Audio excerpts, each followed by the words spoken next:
Hi and welcome to today's lesson. This is a pretty good tune. It's called Sakkijarven Polka and it comes from the country Finland. It's usually played on the piano accordion, but we're going to play it on the guitar. My recording that I was playing along with it is of me playing the banjo and it's tuned to E minor, which is quite an unusual tuning for the banjo. Anyway, we're going to break this down into sections. We've got 4 sections, A, B, C and D. And we're looking at the tablature for section A. It actually says at the top there, intro, wait 4 beats. It's a rather discordant intro, so it's like this. Let's play it again. It's like 1, 2, 3, 4, and then I'm obviously playing it pretty quickly on there. Obviously, you can play it a little bit slower if you like. So section A is a 4-bar section that is actually played twice. It goes like this.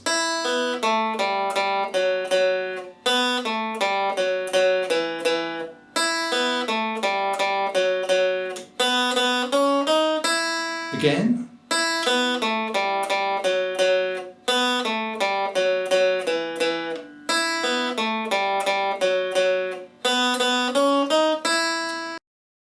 So the timing, counting in 4s, 1 and 2 and 3 and 4, 1 and 2 and 3 and 4, 1 and 2 and 3 and 4, 1 and 2 and 3, 4.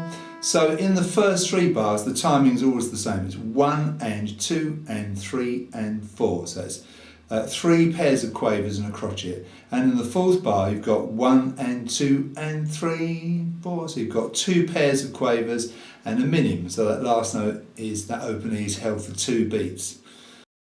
Now, if you're using a plectrum, just do the whole thing in downstrokes. That's absolutely fine.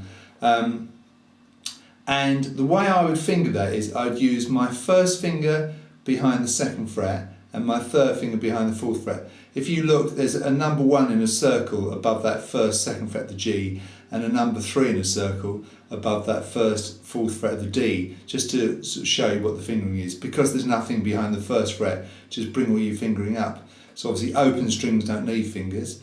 2nd fret, 1st finger, and 4th fret, use your 3rd finger. And the timing, as I say, is pretty straightforward.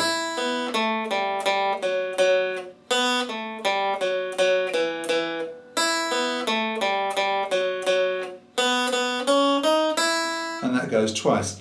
Now section B is not repeated. It's 1, 2, 3, 4, 5, 6, 7, 8 bar pattern.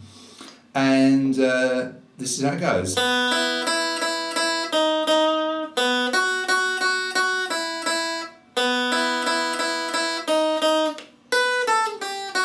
It's almost the same again.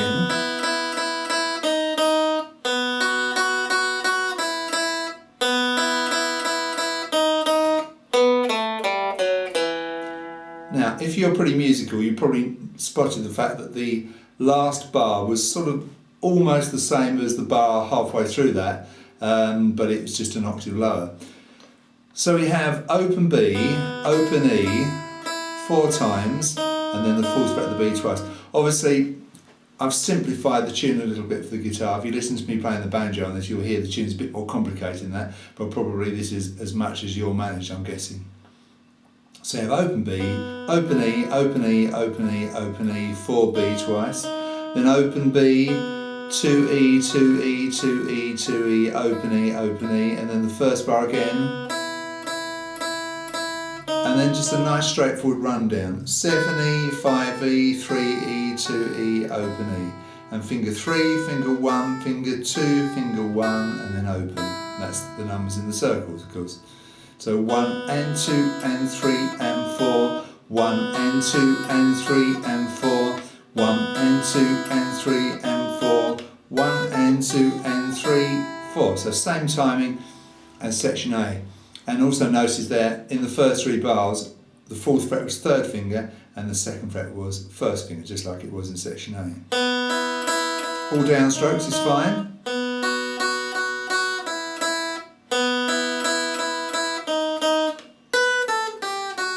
And then carrying on, same as before.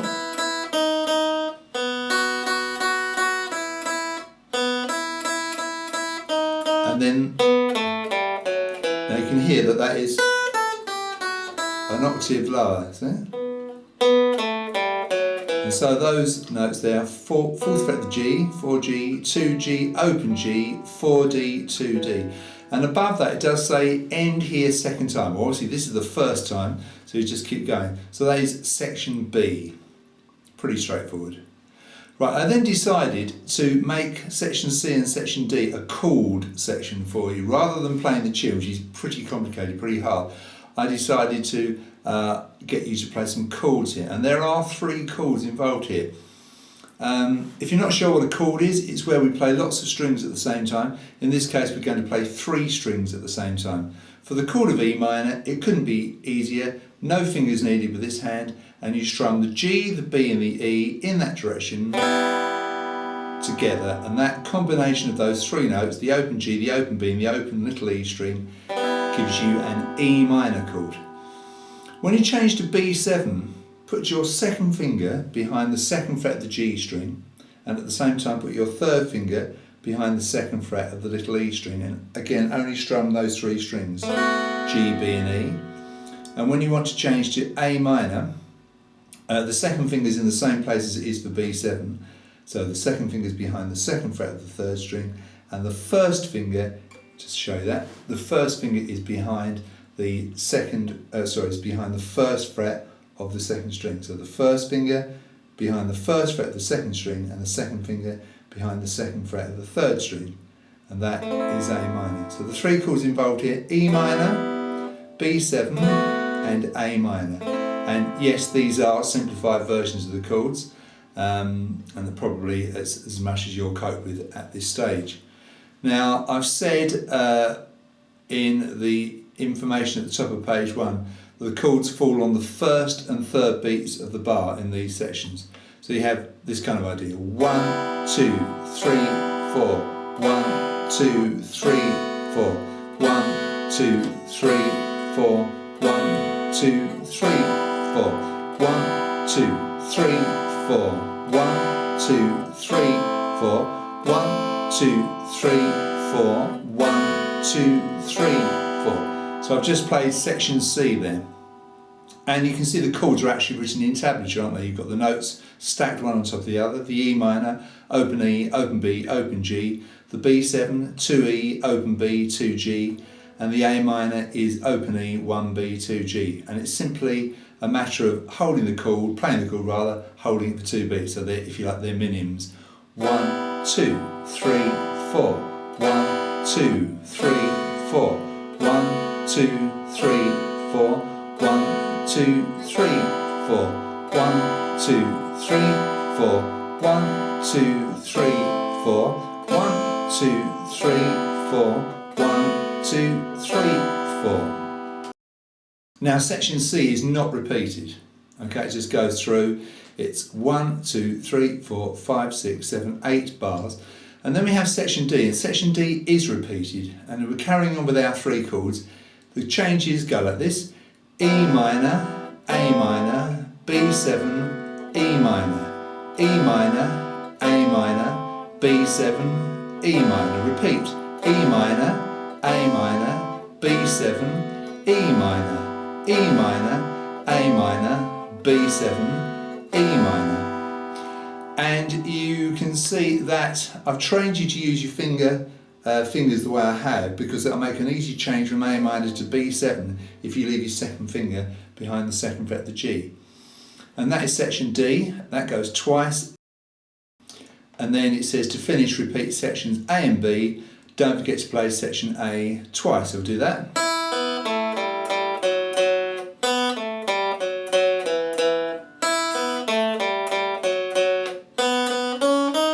Repeat.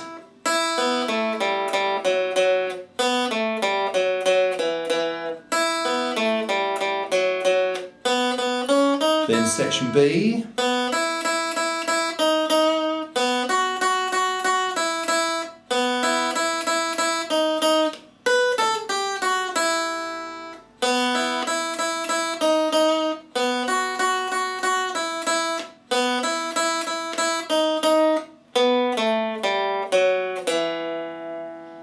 And notice on the end a very deliberate slowing down and that makes a really good tune to play, and I recommend you practice along with my banjo recording, although it's fairly quick, I know, but we'll probably play it a little bit slow when we do this live. Now we're going to look at a very, very easy version of this for you if you struggle with this harder version.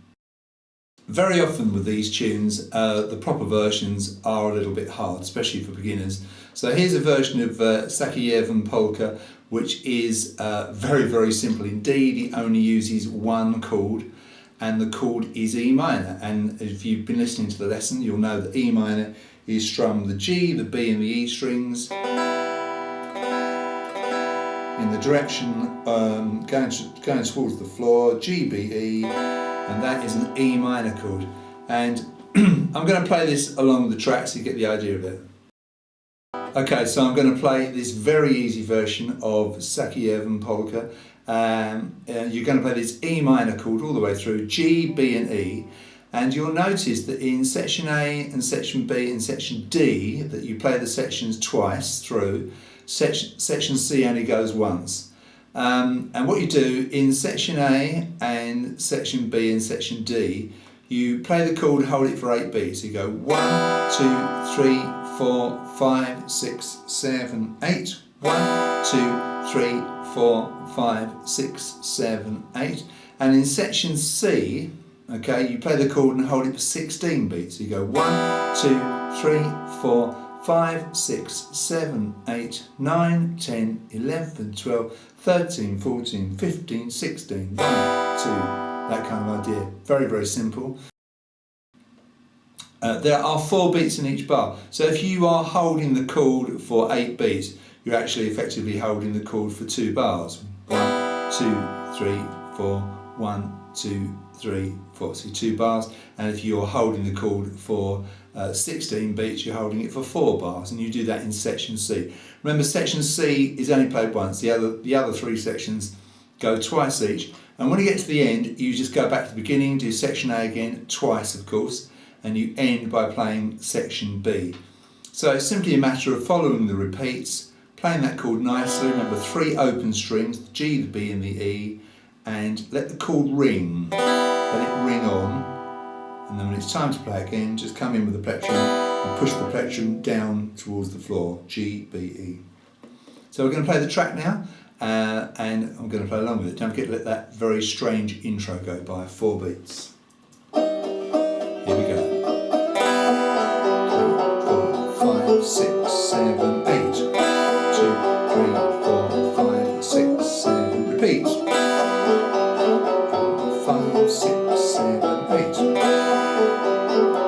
Section B, same thing. 2, 3, 4, 5, 6, 7, 8. 1, 2, 3, 4. And repeat section B. 2, 3, 4, 6, 7. Repeat. 2, 3, 4. Now section C. 2, 3, 4, 5, 6, 7, 8, 9, 10, 11, 12, 13, 14, 15, 16. 1, 2, 3, 4, 5, 6, 7, 8, 9, 10, 11, 12, 13, 14, 15, 16. Section D. 6, 7, 8. 2, 3, 4, 5, 6. Repeat D. 2, 3, 4, 5, 7, 8. 1, 2, 3, 4, 5. And back to section A. 1, 2, 3, 4, 5, 6, 7, 8. 6, repeat. 1, 2, 3, 4, 5, 6, 7, 8. 2, 3, 4, 5. And section B to finish. 5, 6, 7, 8. 3, 4, and repeat. 2, 3, 4, 5, 6, 7, 8. 2, 3, 4, 5, 6, 7, 8. So that's very, very simple, and it gives you something you can play along with me when we're playing this in concert. I would really recommend that you try and learn the other version of this because obviously it's a bit more interesting to play. This is, very, very straightforward, but you might get bored with it very, very quickly.